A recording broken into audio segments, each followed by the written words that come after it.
Hello and welcome back to another episode of AdaPulse, the community-funded news channel keeping you up to date with all the news and projects that are in and around the Cardano ecosystem. And remember, as we're community-funded, there is no coin shilling, we don't discuss token price, we're just really here to disseminate information.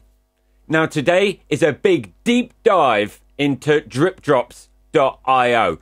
So deep that we're going to have to do it in two parts, okay?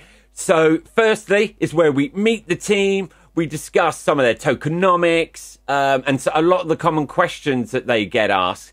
And then in the second part, I'm going to discuss the Catalyst Circle voting system that they've implemented. So while I caught up, we were in the middle of that. And in part two, I'll catch up with the team and find out a little bit more now that it's all over.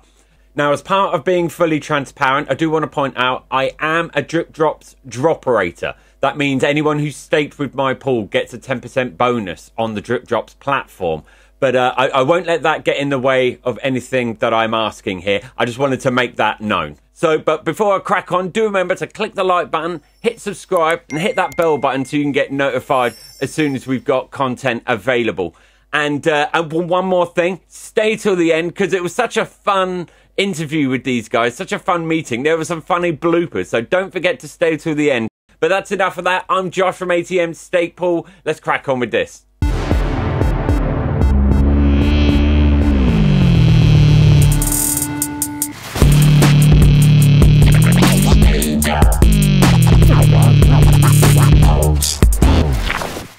I tell you what, does everyone want to go around and introduce themselves?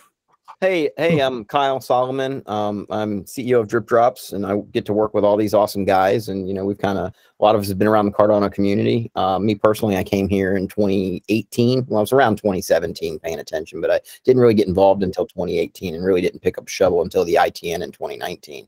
And then I've just been kind of working in the ecosystem, having fun as we build along and you know, just trying to build products on top of Cardano. You know, my mission is I'd like to work to create new economic opportunities, and that's kind of my long-term goal here. Hey, thanks, Kyle, Joshua, appreciate it. My name is Rick. I've been around Cardano for a little while, done some podcasts before, operate stake pools, and just general community engagement, and I really enjoy working with the guys from DripDropz here. It's been a lot of fun. I've learned a lot from them. Hey, I'm Quinn. I'm the smart contract developer for DripDropz. I produce a whole bunch of code that hopefully everyone will use soon. And but yeah, I'm really glad to be here. So we should be a pretty fun podcast to chit chat about Cardano. What's up, guys? My name is Doug. What's up, Josh?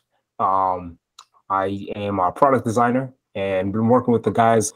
Got hip to the space about a year ago, Cardano, and yeah, been with the guys at Drip now. A few different projects here. Yeah, it's been fun. All right. Who wants to go next? Chris, because I can pronounce your name. Yeah, my name is Lathieson. That's what I was just about to point at him. And I was like, Chris. What's up, guys? I'm Chris Hockaday. I've been here on the DripDropz team since day one and just here to do the Cardano thing. Josh, thanks for having us on. My name's Anthony. I'm the CFO at DripDropz, and you know, same kind of story. Got in here during the same time as these guys, ITN, or shortly thereafter. Started with the pool operation and kind of just grew from there. Got to meet a lot of cool people and get to work with them now. Cool. Hi, Josh. I'm Lathieson. I believe I got in around the end of ITN stage. I couldn't start an ITN pool because I didn't have a Baron error address or something with some funds on it. So I did try my luck at running a stake pool early on. Didn't go too well. So I dropped that, and then I quickly got into NFTs when Shelly started. My first product on Cardano was Token, which is the NFT marketplace. Then through that, I met Kyle, Anthony, Chris, and Quinn. And then one day, Kyle came back from Summit and said, I have a crazy idea for a token project. And I'm like, okay, let's go. And here we are. I work as a CTO and DripDropz. But I want to start off with, I guess, DripDropz. What is it?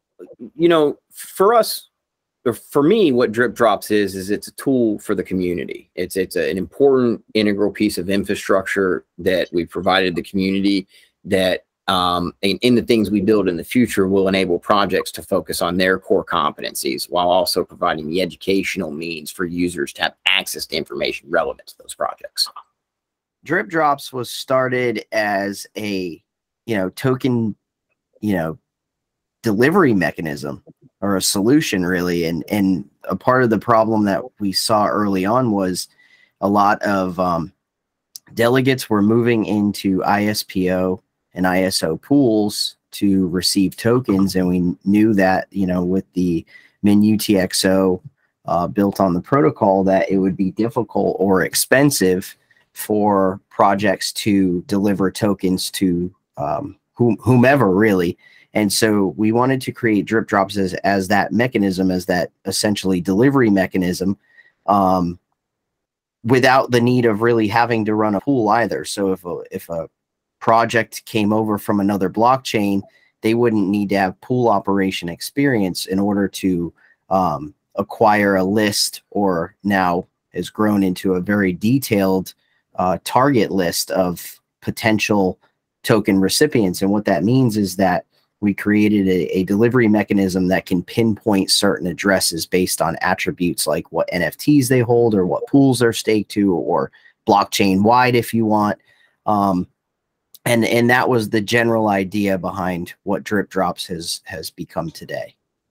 Yeah, the MinUTXO problem Anthony mentioned is, it's a security feature that came out of a game theory so that people wouldn't be minting assets on Cardano blockchain and then filling the ledger. So it's a form of attack, right? So the security dictates that every asset in Cardano must move with some amount of ADA. And at the time, it was like 1.4. Now it's gone down after the Babbage era.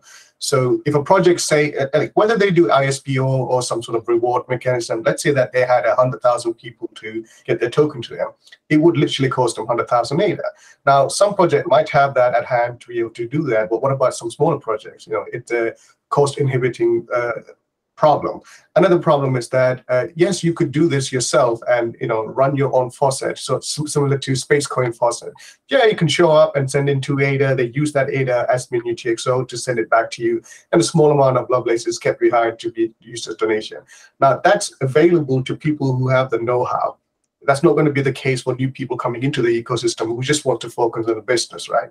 So what we wanted to create is like a technology platform that enables them to focus on their core product and leave the token delivery to us, because we're excellent at that.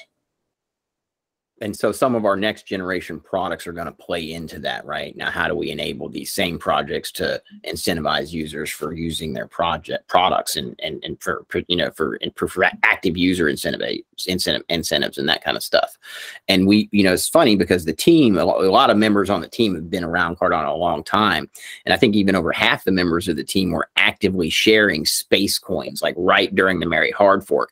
And that's when we really realized that, oh man, we're going to need a solution where users request the withdrawals, because as we were sending out, because it was first native asset, everybody's excited to send out. It's a new thing we could do, but we're sending out about 1.4, 1.5 ADA per every, time you want to send it to somebody. So it got really expensive really fast. And, we were asking people for what we call the dust back, and people were sending us back their 1.5 ADA after we sent them their space coins. And we were spending thousands and thousands of ADA just to have fun and get these tokens out to the community. And we were like, whoa, no project is ever going to be able to afford this. And so that's, Adam Dean rolled out the very first faucet for a native asset for space coins, which utilized that concept. You send in a little bit of ADA to cover the MinUTX over the tokens that come back. And that was when I realized, okay, this is going to be a normal practice in Cardano. And from there, DripDropz continued to evolve to the point where we found a synergy as DripDropz launched. So it became like an aggregation of faucets. And what happened previously, if someone wanted space coins, they would go to a space coins faucet. If they wanted Hosky, they would go to a Hosky faucet. But the synergy and the strength of DripDropz is you have all these different tokens in one place that people can go select from some, and they'll say, hey, I'd like to get this one on a regular basis.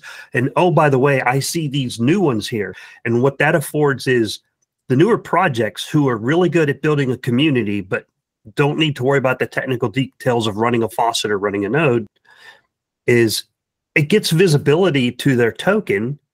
People see it, and then they go ahead and grab that one while they're there, because, you know, if you grab 10 tokens, it costs a tiny bit less than grabbing 5. It costs certainly a lot less than grabbing 10 different ones from 10 different locations, right?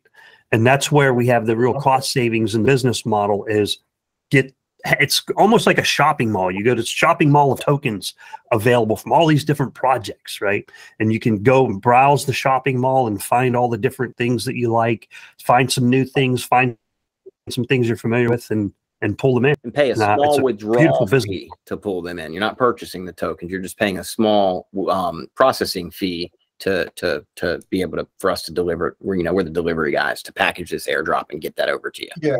We're the FedEx, we're the DPD, we're the parcel folks of tokens. So one of the things we do with Drip is initially started as governance. It was meant to be for governing how the platform works. You know, for example, we had grandiose ideas about like, what if users can vote which token gets allocated into a category? That is going to come in some form later in the year when we introduce self-onboarding. So we'll talk about that later if you want. But the main thing was that we used it to govern ourselves and say what token allocation we get. But that's not the only use case. It's got dual use cases. One of the things you can do is actually use it on the platform itself. So currently you can do one thing, which is upgrade your account to something called Drip Pro. What that allows you to do is set up one account and then add all your wallets and all the preferred tokens for each of those wallets and drip all of them in one go. So you're not limited to that 10 tokens per wallet idea, and you don't have to come back 10 different times for 10 different wallets. So it's a nice convenience feature, but not a necessary. Like, it's not like without this Drip Pro upgrade, you can't use the platform sort of idea. It's a nice to have feature. And what's cool is that we're planning many more of these features. We talked about this in After Town Hall, and we even got a video up on this. It's called Sings for your token. Right? We're creating utility that is actually sound and actually useful to the people. As it says in the name, utility token, right? So next year, there's going to be more utility for the Drip token. So do you do any due diligence on the tokens on your platform? Absolutely. Absolutely. Rick would be the perfect speak to that? Rick, hammer away, man. Absolutely. Okay, so I've posted the questions on the DripDropz Twitter account. That it's most of the questions we currently ask, plus a few new questions we've recently added. And the due diligence, now keep in mind, this is not legal advice. None of us are legal advisors. We are not authorized or qualified to do that. And so this is not legal advice. So the due diligence is, we go through this list of questions, and it's things like, do you have a working product? And we look at how the token was deployed. Was the token deployed as like an unregistered security, which are okay for accredited investors only in the United States, and the definition of security varies from country to country. So it depends on we operate out of the United States, so we got to use the US definition, but different countries have different definitions. Or is it a security which is also okay, because those are very good, those are very valuable. You got stocks and bonds and investment products and derivatives and all kinds of things that are secure. Those are all great and fantastic. But what we're looking at is, does it operate as a utility? Does it have a working product? Does it operate as a governance token? Does it operate as a DAO token? Does it operate as a game token, right? Is it a meme coin? Meme coins are perfectly fine. People like to collect them. People like to collect all kinds of stuff. And so that's what we call the safe zone. So if it's over here in the governance token, utility token, it has a working product, or if it's a meme coin, it doesn't have to have a working product because it's a meme coin. It's a collector's item. And those are over here in the safe zone. And then once they start to work their way through the certain financial products are perfectly good, awesome. Things that work like a currency, fantastic. Those are kind of medium risk. Things that fall in the DeFi tokens category, those are really cool too. People love those kind of tokens. But then once it starts getting over towards the unregistered security side of the house, that's where it starts to become, well, it's kind of high risk, because we don't want to deploy one token that takes down the entire system, right? Because it's of nefarious nature. And also we assess what's the likelihood at some point. It's kind of out of our swim lane, but what's the likelihood that this project will ever be successful ever whatsoever, or what's the likelihood it's a rug pull? Because we have identified a couple of rug pulls. I don't need to name any names, but more than one. Let's put it that way. I think 4 so far. So we're 3-0 on saying no, we're not going to deploy that one because it doesn't look right. And the guys did a good job because we stopped and said, wow, that looks kind of, even though it's free, we're just the delivery guys. We didn't create the things. Those ones kind of look, do we really want to expose the community to that stuff? Yeah. Maybe not. Yeah. So yeah, there's a little bit of due diligence, just a little layer. Just to add to what Rick said, we started this sort of risk assessment process to protect ourselves. But what we noticed is a nice side effect of that is that we are protecting the community from what otherwise would be a rug pull or an obvious scam. Because if you haven't noticed, like DripDropz is like currently the de facto way to get transaction volume on your token. It is the best way to market your token, get it in the hands of as many as possible. I'd like to point at a recent event where Ledger listed about 100 tokens. If you look at the top 90 tokens on there, they're all from DripDropz. That is gain this transaction volume. So it is effective in what it does. So what the scammers will try to do is then, we need the liquidity. How can we get it? Get the token in the hands of many as possible. So they'll try to come up with promising a world of X and Y and these returns. And we look at it and go, that sounds funny. Yeah. And we wouldn't take on unnecessary risk for ourselves, because if we did, and if the SEC comes after us, they will try to shut down the whole operation rather than a single project that's failing. Yeah, and one of our first big risk mitigation factors that we applied was blocking by countries that were sanctioned. Now, sanctions are extremely complicated, and we spent days reading through tons of papers and realized, wow, there's companies out there to do whatever sanctions. It's complicated, but there's certain countries where, like, any type of value movement, whether it's considered a currency, cryptocurrency, dollar value, whatever it is, you're just not authorized. And this isn't just USA. This is like UN level, NATO level, AML requirements where we had to block IP addresses. So we have IP blocking security in place. And we got a lot of blowback for that. People gave us pushback, and we said, hey, we're a U.S. registered company. We are operating out of the United States. Although our servers and our infrastructure is global and our client base and user base is global, some of these sanctions are also global. And so you can't play stupid. If regulators come knocking on your door and say, hey, why are you transmitting stuff into countries like North Korea? I'm sorry, no one can make an excuse. I didn't know. You can't play stupid. Josh, did you get to go through the voting process on DripDropz yet? No, I haven't actually. You have to try that out. That's another product that we introduced to DripDropz. We did it for ourselves because we needed. That's something I guess we can talk about. When I've got some questions on that actually. Yeah. Let's but I suppose before we get to that, I've got to think that, what about audits? We do have experts that we work with who are also on the team who we help each other. We've got Adam Deem on the team. We've got Andrew Westberg on the team. We have access to expertise there. But no, we have not put our code base through some professional audit process. And I think we do extensive testing, though. So we do have experience. Number one, we have internal experience testing. And number two, we have we're using the test net, we have dev nets, and we do pound on the code very thoroughly before we deploy it to mainnet. One other thing I want to add was that we're not actually a DApp, in case people don't know. Like, it's not like MinSwap or a Sunday Swap. We're not actually a DApp that's running on top of it.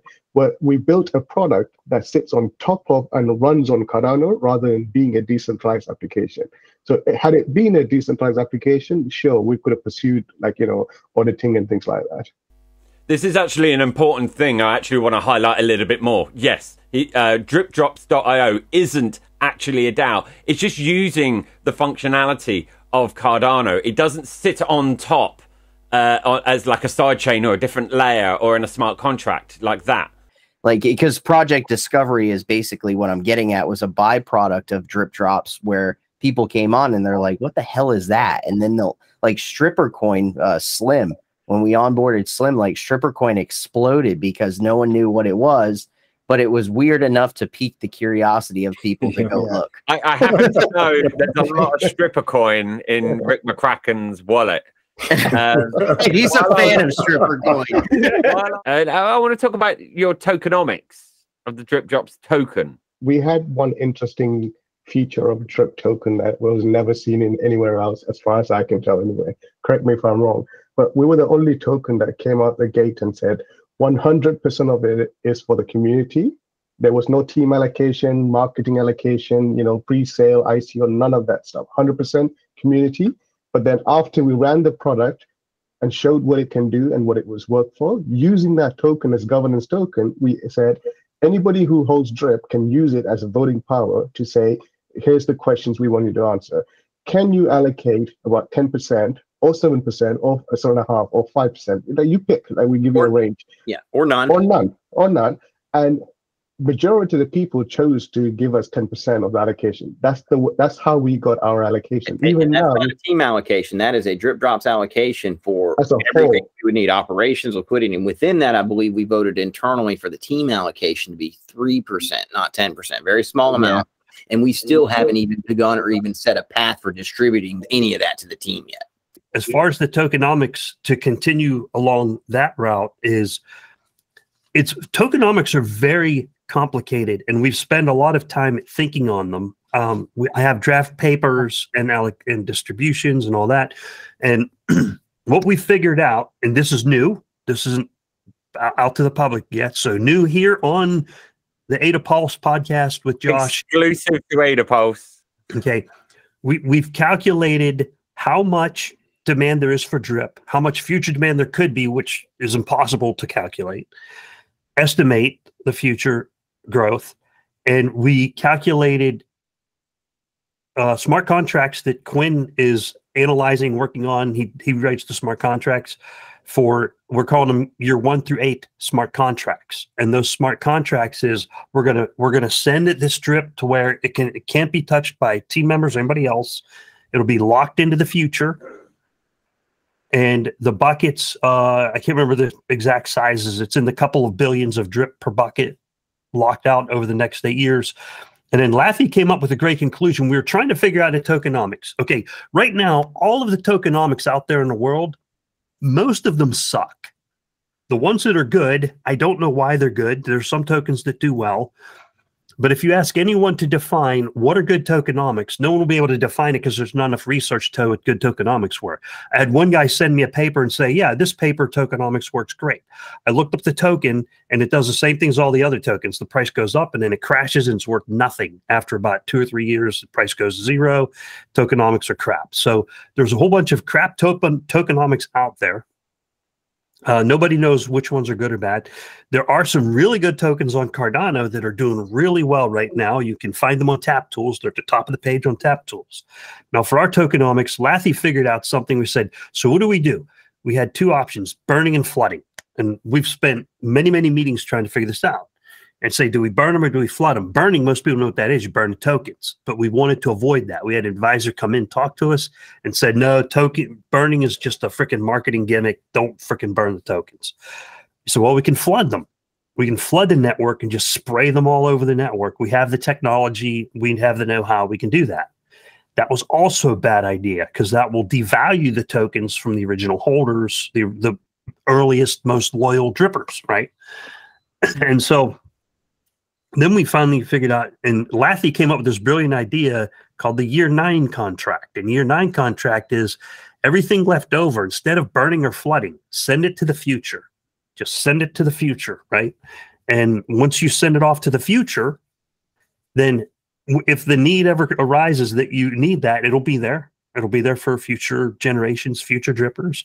And it'll keep the price from getting crazy, like volatile, way high or way low. There's 45 billion max supply of Drip. We've only distributed roughly in about 1 billion.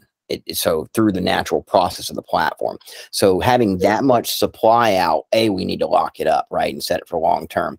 But the other side of the tokenomics is we've got a knob. Right now, we do everything off of a base amount of drip that you get per wallet, and that's 1,000 drip right now. But we've set everything up so if we get a massive influx of users, we can scale that knob back proportionally so we can service all of our users appropriately too, in between phases of us getting new drip from the smart contracts. I'm just going to wrap up the point. What is that year 9 contract actually meant? So the goal is, it's a 10-year project, a 10-year target to get the 45 billion token, get that distributed.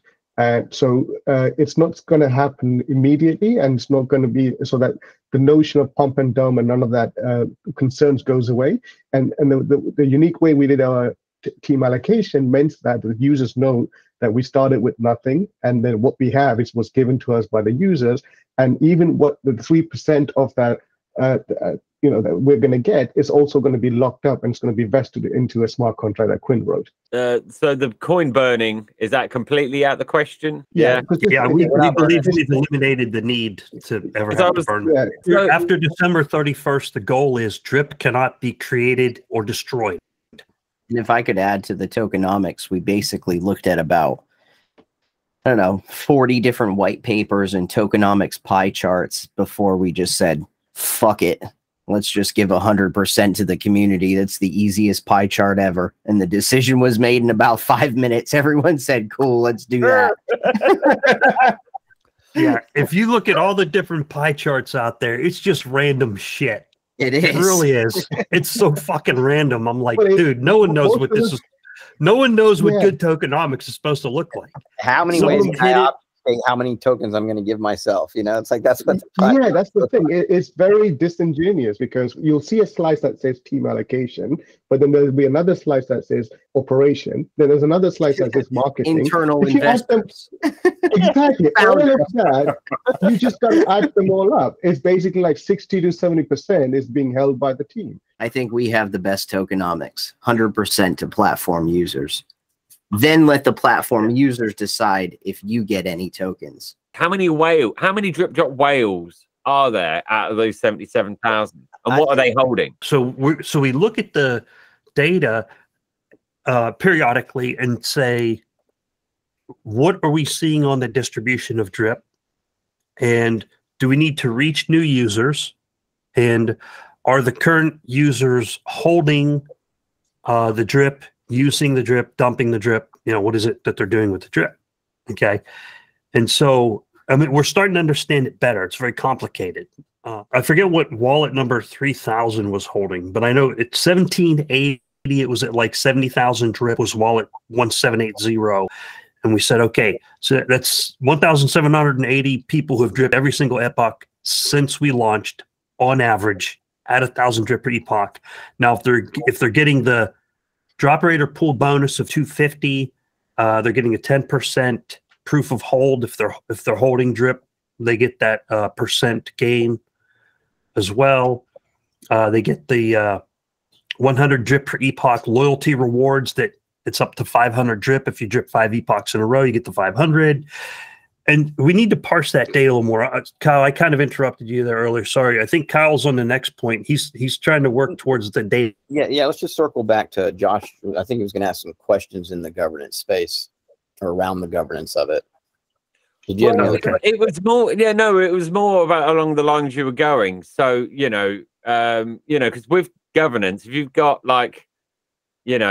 77,000 wallets, but actually most of I know it's not in this case, but I know if most of that, you got a few wallets that hold nearly half. Sure. So how is that fair to everybody else? I'll tell you, we get a 100% fair drop. Every drip, somebody had to go and get it. They had to use the platform or go purchase it from the deck. Nobody was given anything as far as a huge allocation. So it's totally really. So really those wallets that have the voting power, they earned it, they deserved it, they went and took it, and they paid their own ADA for it or their sweat. We saw spamming activities where people were using the CLI to generate a large number of wallets and spam the crap out of DripDropz. Yeah, we made an internal decision for the betterment of our users, you know, because we care about the users of the platform. We're not here to play DJing games, right? We're here to build long-term products. We made a decision that cut our revenue 40% in one knock. We hurt ourselves the most by doing and that was way back in April, March, long time. That was the biggest hit we ever took, is when we implemented the spam resistance. The way we done that is something called an S curve. So we set a target and say that, okay, there is no minimum amount of ADA you should be staking. So it's whatever the network allows you to stake minimum is the minimum. But you must be staking at least 250 ADA to be able to qualify for the full 1,000 drip token. So that means that if you were staking 100, you'll get slightly less from the 1,000. So you got to stake at least 250. So we did the research and found that on typical, an average wallet tends to have about 250 ADA, like across the whole network. We said that seems like a fair amount to say that you ought to be staking that. So what we did was encouraging people to actually go stake as well. If you want to look at the health or decentralization of a token, look at what percent of the circulating supply the top 1% of wallets hold. So, for example, we look at our top 1% of wallets, which is basically the millionaire wallets. They only hold about 5% of the entire current circulating supply. We have about a billion drip. Yeah. The whole top 1% only holds about 5% of the circulating supply. Whereas if you look at others, oh my goodness, the top 1%, 30, the top anywhere in any other statistics. So if you look at decentralization and you look at distribution, Drip is really, really good when it comes to that. The top 1% of wallets only hold 5% of the circulating supply. Those stats, you can compare them to almost any other metric or any other tokenomic metric, and we're smoking them. Is this going to become a DAO? And if so, what's a DAO? We would love to, but what is it? DripDropz in itself cannot become a DAO in its operating form because we're bound by regulation and law. Yeah, I mean, we have the features in place. If you know, governance is another thing that we developed in DripDropz. We used it for ourselves. Now we allowed catalyst circles to be elected through our system. So we have the feature to enable this. Like Lloyd, Lloyd, I wish Lloyd was here. He'd have a different perspective. I believe he thinks we can get there one day.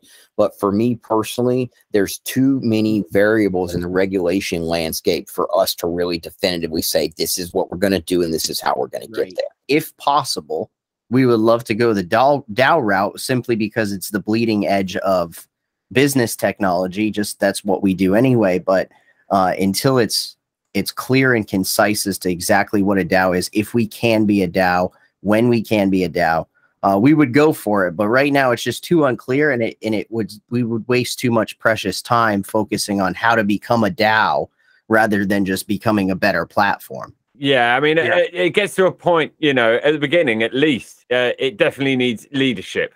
And it's just that whether you can get to that point where you don't need that sort of leadership anymore, and you can let the community decide. Once there's a better definition of what a DAO is and what a DAO can do, like, I do need to understand a DAO better. When you start dealing with financial stuff and fractionalized ownership, these things start to take on the characteristics of shares and securities. So then it becomes, okay, if it's just a bunch of dudes who pitched in and bought a boat, that's fine. But if you start selling fractionalized ownership of that boat to the public, that could be a problem. Depends on what country you're in. We can't spend so much time trying to worry about how to change our entire business model based on becoming a DAO, you know, until we have like definition of what DAOs are, how they can legally operate, where they can legally operate. Sure, you register a DAO, but then who's paying the taxes? You can't say, well, no, we're not paying taxes. Well, you're registered in Wyoming, USA. Well, because then if you get to that standpoint, you attract regulatory scrutiny. They'll apply blue sky laws, and that's, you know, and it can get really hairy really fast. So we want to take on one major challenge at a time. But yeah, I mean, as a platform, I definitely enjoyed using it. Obviously, knowing I was having this meeting today, really had to dig deep. I would have gone pro, but I haven't got 10,000 drip drops. The fact that my brother uses it and he knows fuck all about crypto, really. Yeah. He asked me for advice. We actually put thought into that 10,000 number, right? How many epochs would you expect someone to have to drip before they have enough drip to upgrade to Drip Pro if they just wanted to do it from dripping? And we said, well, 10 epochs, about 50 days, about 2 months. And he said, yeah, that's about enough time for the average new user to collect enough drip to where they might want to have multiple wallets and drip more drip. So we you know, even numbers that sound like very mundane, like a 10,000 drip, we actually put a lot of thought into that and said, yeah, that number actually does make sense based on how much is out in the wild and how long it would take the average user to get the hang of it to where they might want that feature. Josh, just a heads up, after you upgrade, you're going to want to get another 10,000 drip and just hold on to it because we'll have another feature. You just dropped a meta of the news right now without actually saying much, but something's coming soon. And if you a token listing also costs 10,000 drip. So similar to Drip Pro upgrade, a standard user on our system can choose to become a token client, meaning the person who's going to be distributing their token. So you pay 10K drip token. So that's the second utility for our token. And then that gives you the ability to say, okay, I want to distribute my token X, and then we'll do check like, well, are we distributing this token already? If not, this is then you're good to go. If you are already distributing it, it's good to go. But if it's a brand new token, you got to go through the risk assessment. So like you do it yourself, and we get involved at the last leg of the problem. Like we verify everything you said. You know, is this a security? You know, all that kind of stuff. Then if it's good to go, then you set up a distribution parameter, like, okay, network wide, how many token you get for X amount of A that you're staking. You put in those parameters, then your token is up there. But then if the token is brand new, therefore there's no visibility to it initially. So it'll be inside of uncategorized list, okay? But then if that token is withdrawn about 1,000 times, for example, we haven't figured out the numbers yet, it's just a rough idea, that is giving us an indication that people like this token and they want it. Now you've been withdrawn 1,000 times. Let the token owner decide, okay, which category does this fall under? They may choose something like meme, utility, DAO, whatever. Gaming, whatever. Exactly. Now that token can appear soon as you are, like when you're dripping, and that can appear in that dedicated category, whereas before it was collapsed and hidden inside of uncategorized, okay? So that's the first utility. The second utility is that, but there's several of them, we have add-ons, like feature add-ons that you can add on top of your token distribution, where you say, well, I want to enable ISPO. So you want people to delegate to your pool, so therefore, you know, to buy that add-on, you got to pay drip token. Then on top of that, the upgrade you did only gives you access to one token distribution. We want you to pay again for another token. So it prevents a spam attack of people just coming out distributing random crap. I mean, there is some interesting things on DripDropz. I see you got a Christmas song newly up there. I don't know if you guys have been listening to that. You can think of DripDropz as a music distribution platform also, the way we've done it. Think about it. Well, that's the way I was looking at it. Because obviously from a music, you know, as a musician, it then made me start to think, oh, hang on a minute. So, I mean, how would that work? What, have I got to upload a shitload of tokens? I can tell you how. Like, so get your MP3, let's say for a single, right? Host it on something like Arrowweave, which is permaweb, or you can choose something like IPFS, which you got to keep paying to keep that file pinned, otherwise it disappears. Mint an NFT, sorry, not an NFT, a fungible token with that hash, so that it automatically plays in pool PM and things like that, and say, okay, I want to distribute 10,000 of them. Once you have that token, obviously go through the self-onboarding process and say, I am Project X, I want to distribute my token, and this is like in its music. And then once it's approved and appears, and people are exposed to that. So we just created a platform for people to distribute their music. Yeah. Did you guys use Catalyst at all for DripDropz? We did use Catalyst for the voting. We want to open source the voting that we're essentially using for Catalyst now, and then also for our 2024 project release, which is codenamed Main Street right now. That's what we've gotten funding on. So future projects, but no, not for DripDropz specifically. Yeah. Fund 9, we were awarded to. Fund 9, just gone. Yeah. Yeah. So that was a tough fund to be in. To put in a whole lot of work that was not what was presented at the time of submitting the proposal, right? So there's a common user question I'd like to hit on. A lot of times people say that was something us, I was going to get onto. What are the hardest? What are the questions that you've been asked? Why don't you lower your fees? It varies. Once you take out the transaction costs, it's about 1.6 to 1.8. It depends on the length of the token name. It depends on how many tokens you drip, et cetera, et cetera. It's complicated, but it's about 1.7 to 1.9 roughly. Now, now here's the problem if we lower the fees. So the fees, first of all, we have to have a revenue stream because DripDropz, everything we have out now is built by the team. We pay for our incredibly powerful infrastructure. We pay for all kinds of services and subscriptions and licenses and all that kind of stuff. And that's important to have a sustainable business model and be able to hire new people. Right? The fees, not only are they important for sustainability, but let's say, for example, I had 25,000 ADA in my DGen wallet, and I wanted to spam DripDropz really hard. Is that person be able to, let's say we lowered the fees really low and said, it's actually free. We even returned them in UTXO, right? And everything. What would happen is someone could split 25,000 ADA into 1,000 different wallets and spam all the tokens for free. And it would become such a problem because then they have 250 ADA per wallet. And you do this with the command line, the CLI interface, and write a script. And then the script would just spam the heck out of DripDropz. Fully automated. Yeah. And it would suck all the tokens out and it would destroy the ecosystem for everybody else. We're literally the delivery person. It's like complaining to a DPD or whatever the delivery company. They don't care that the TV they have a standard fee for delivery, right?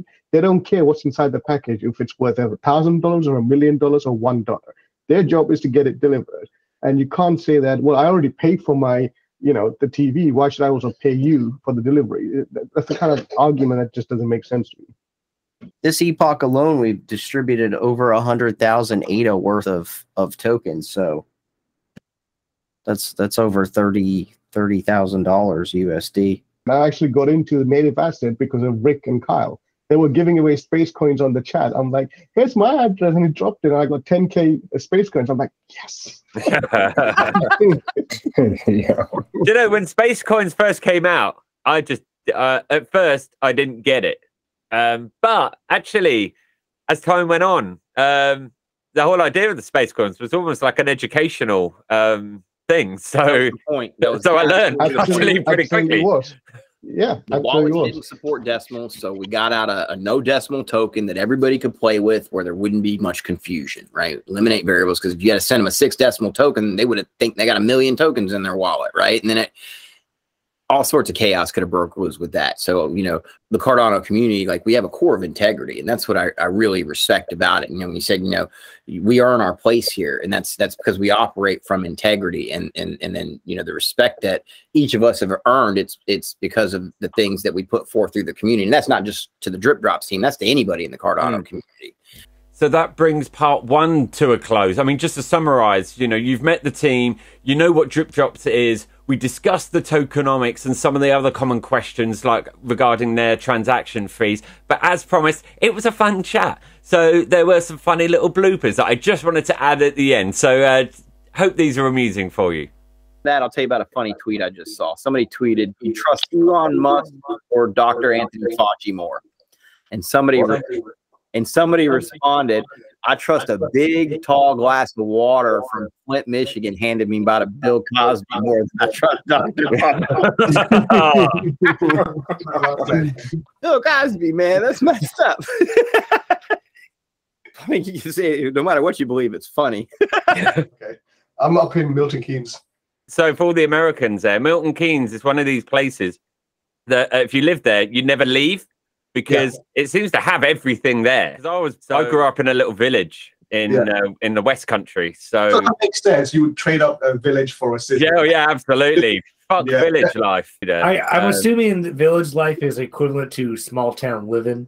Yeah, in basically, America. yeah. Yeah, small town live. Yeah. Yeah, the accents still sound dumb no matter what way, you know, except in the West Country, they all talk a little bit like that. I lived in actually Black Cross, which was a small village off the M5 or the M4 or whatever. And I saw those towns named like Chewbacca and Wookiee Hole when I would drive up to the M1. Wookiee Hole's a great place. Yeah. Wookiee Hole was on the way up to. Real guys. Those aren't made up, man. Hey, I know. Hey, don't feel bad. There's a town next to us called Rough and Ready. There's a town like we got weed, we have cool, we got a whole bunch of dumb names in California. So. That's where a lot of people when they immigrated here to the colonies, they would name the place that they would go live after the place they came from. Like my ancestors came from Blisland, Cornwall. They named it Blisland Parish. Come on, get some imagination, guys. It's like, there's what should we call it? Where are we from? Just put new. This is a new, wherever I'm from. Yeah, dude. Near my village, there was a place called Cum Shot. No fucking gee. Oh my god. It had a lake, and obviously it was Cum Shot Lake. And it was spelled CUM.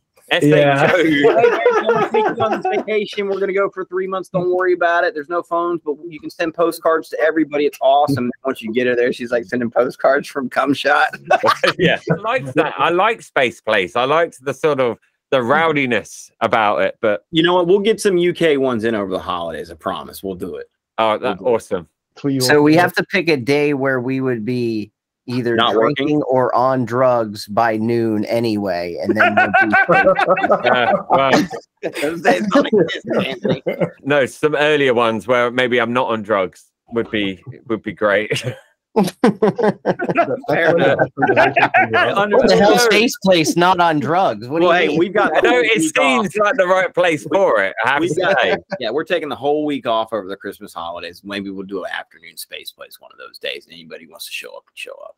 So, that'd be cool. Rules are changing after the fact a little bit, but I understand why it's happening. But it is causing friction with the projects to meet. All it takes is one guy to shit in the pool to ruin it for everybody in the pool. That's a great analysis. Yeah. So I hope you enjoyed the bloopers there. It was a fun chat with those guys. Please do remember to click the like button, hit subscribe, and hit that bell button so you can get notified as soon as we got content available. And that's the end of part 1. So look out for part 2, where we go through the voting mechanism that they got funded for in Fund 9. So I'm Josh from ATM Stake Pool, your presenter for AdaPulse. That's it for today, and I'll see you next time. Thank you.